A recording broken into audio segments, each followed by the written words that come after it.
జాతీయవాద జర్నలిజానికి అసలైన వేదిక నేషనలిస్ట్ హబ్ ని సబ్స్క్రైబ్ చేసుకోండి. నోటిఫికేషన్స్ కోసం బెల్ ఐకాన్ పై క్లిక్ చేయండి. హైదరాబాద్ లోక్సభ స్థానం గురించి దేశవ్యాప్తంగా ఎందుకింత చర్చ జరుగుతోంది? అసదుద్దీన్ ఓవైసీ అనబడే ఒకానొక ఎంపీ గెలుపోటముల గురించి ఇంత చర్చ, ఉద్వేగభరిత వాతావరణ నిర్మాణం, ఉద్రిక్త సంవాదం అవసరమా? దక్షిణ భారతదేశంలోని ఓ చిన్న రాష్ట్రంలో చాలా స్వల్ప ప్రాంతంపై పట్టున్న మజ్లీస్ పార్టీ విషయంలో ఇంత పట్టుదల ఎందుకు? ఈ ప్రశ్నలు భిన్న సందర్భాల్లో వినిపిస్తూ ఉంటాయి. తెలంగాణ లోక్సభ పోలింగ్కు ముందు తర్వాత కూడా ఈ సందేహాల చిట్టా ప్రస్తావనకు వచ్చింది. దేశవ్యాప్తంగా territorial advantage, demographic advantage, organisational అడ్వాంటేజ్లు పుష్కళంగా ఉన్న బీజేపీకి హైదరాబాద్ స్థానం విషయంలో మితిమీరిన పట్టుదల అనవసరమని అనిపించడం సహజం. చారిత్రక ప్రాముఖ్యం, సైద్ధాంతిక ప్రాధాన్యం, సమరశీల శ్రేణుల బలమున్న బీజేపీకి కేవలం ఒక్క సీటు గురించి బెంగ అక్కర్లేదు. ఇంతగా స్పష్టత ఉన్నప్పుడు భారతీయ జనతా పార్టీ హైదరాబాద్ స్థానం విషయంలో దశాబ్దాల కాలంగా ఎందుకు ఈ స్థాయి కేంద్రీకరణ చేస్తూ వచ్చింది అనే ప్రశ్న వస్తుంది. అక్కడికే వస్తున్నాను. 8 అంశాల ప్రాతిపదికన బీజేపీ హైదరాబాద్ను లక్ష్యంగా పెట్టుకుని ఉండొచ్చు.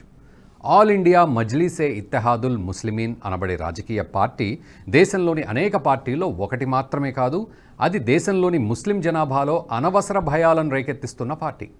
భయం, అభద్రత, జుగుప్సలను పెంచి పోషించి మతపరమైన విభజన తీసుకురావడమే కాదు, దాన్ని ప్రమాదకరమైన విభజనగా మారుస్తున్న రాజకీయ పార్టీ.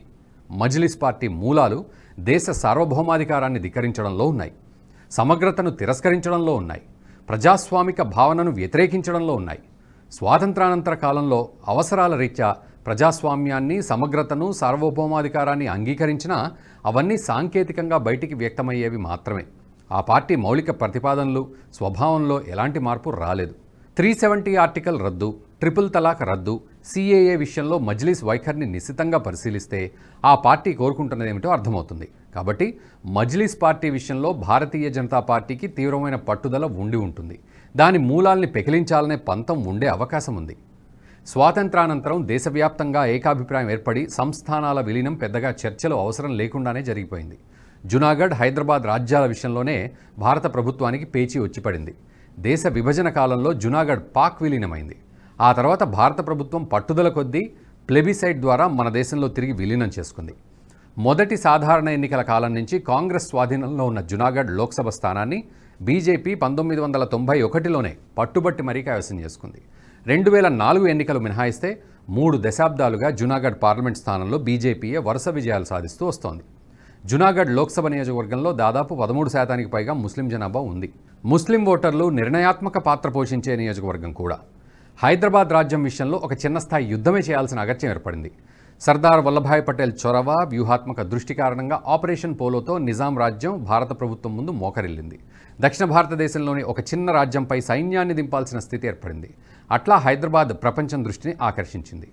తొలి సాధారణ ఎన్నికల నుంచి 1984 వరకు కాంగ్రెస్ పార్టీ ఆధీనంలో 1-2 సందర్భాల్లో ఇతరులు హైదరాబాద్ లోక్సభ స్థానానికి ప్రాతినిధ్యం వహించారు. 1984 హైదరాబాద్ మతకల్లోల నేపథ్యంలో జరిగిన ఎన్నికల్లో హైదరాబాద్ లోక్సభ స్థానంలో తొలిసారి మజ్లిస్ విజయం సాధించింది. అది మొదలు నేటి వరకు కొన్ని సందర్భాల్లో మతకల్లోలాలు, ఉద్రిక్తతలు సాకుగా చూపి గెలిపింది. 92 తర్వాత బాబ్రీ ఘటనను బూచిగా చూపి విజయం సాధించింది. 2002 తర్వాత గోద్రా అనంతర అల్లర్లు ఎరగా వేసి ఓట్లు దండుకుంది. 2014 తర్వాత ప్రధాని మోదీని ముస్లిం వ్యతిరేకిగా చిత్రీకరిస్తూ గెలిచింది. హైదరాబాద్ లోక్సభ స్థానాన్ని కైవసం చేసుకునేందుకు బీజేపీ 96లో తొలిసారి బరిలో దిగింది. బీజేపీ అభ్యర్థిగా ఎం వెంకయ్యనాయుడు ఎంఐఎంను ఓడిస్తున్నాడనే రీతిలో ఎన్నిక జరిగింది. నిజానికి ఈ ఎన్నికల్లో బీజేపీ హైదరాబాద్ స్థానాన్ని చాలా సునాయాసంగా కైవసం చేసుకుని ఉండాల్సింది. 1993లో ఏర్పడిన ఎంబీటీ 8% ముస్లిం ఓట్లు చీల్చింది. అయితే ఎన్నికలకు ఏడాది ముందే చీలిన టీడీపీ చీలిక వర్గం స్థాపించిన టీడీపీ లక్ష్మీపార్వతి వర్గం పార్టీ 6.8% హిందూ ఓట్లను చీల్చడంతో బీజేపీ ఓటమి పాలైంది. ఈ ఎన్నికల్లో మజ్లిస్ పార్టీ అభ్యర్థి సలావుద్దీన్ ఓవైసీ 33% ఓట్లు సాధిస్తే బీజేపీ 26% ఓట్లు సొంతం చేసుకుంది. 96లో జరిగిన ఎన్నిక బీజేపీకి గెలుపు ముంగిట వచ్చి ఆగిపోయింది. 2024లో అలాంటి అవకాశమే వచ్చిందని బీజేపీ భావిస్తున్నట్టుంది. ఆనాటి సమీకరణాలు, బలాబలాలు ఇప్పుడు లేకపోయినా అనేక అనుకూల అంశాలు ఆ పార్టీకి గరిష్టంగా ప్రయోజనం చేకూరుస్తాయని కమలనాథులు ఆశావాదంతో ఉన్నారు. కేవలం హైదరాబాద్పై మాత్రమే కాదు, అసోంలోని నౌగంగ్, యూపీలో సెహరన్పూర్ స్థానాలపై కూడా బీజేపీ అధిష్టానం ఫోకస్ పెట్టింది. గతేడాది జరిగిన డీలిమిటేషన్ తర్వాత నౌగంగ్ కూడా ముస్లిం మెజార్టీ నియోజకవర్గంగా మారింది. గత ఎన్నికల్లో దేశమంతటా మోదీ గాలి వీచినా నౌగంగ్లో మాత్రం కాంగ్రెస్ విజయం సాధించింది. బీజేపీ 2వ స్థానానికి పరిమితమైంది. 99 నుంచి 2014 వరకు నౌగంగ్ స్థానంలో బీజేపీ వరుస విజయాలు సాధించినప్పటికీ గతేడాది డీలిమిటేషన్ తర్వాత మాత్రమే అది ముస్లిం మెజార్టీ స్థానంగా మారింది. 2009 తర్వాత హైదరాబాద్ లోక్సభ స్థానంలో డీలిమిటేషన్ వల్ల ముస్లిం మెజార్టీ సెగ్మెంట్గా మారింది. ముస్లిం ఓటర్ల ప్రాబల్యం ఉన్న లోక్సభ స్థానాల్లో బీజేపీ గెలుపు అసాధ్యమనే భావనను పూర్వపక్షం చేసేందుకు కూడా బీజేపీ హైదరాబాద్ నౌగంగ్ స్థానాలపై ప్రత్యేక దృష్టి పెట్టింది. నౌగంగ్ స్థానంలో ఏఐయుడిఎఫ్ అభ్యర్థి బద్రుద్దీన్ అజ్మల్కు బెంగాలీ మాట్లాడే ముస్లిం జనాభాలో ప్రాబల్యం ఉంది. అజ్మల్ ఓడించాలని బీజేపీ కృతనిశ్చయంతో ఉంది. 2016 నుంచి నౌగంగ్ స్థానంపై ముఖ్యమంత్రి హిమంత బిశ్వ శర్మ ప్రత్యేక దృష్టి పెట్టారు. 2019లో కేవలం 16,000 పైచిలకు ఓట్లతో చేజారింది. మరో ఉదాహరణ చెప్తే మరింత బాగా అర్థమవుతుంది. యూపీలోని సహరన్పూర్ లోక్సభ నియోజకవర్గంలో మెజార్టీ ఓటర్లు ముస్లింలే.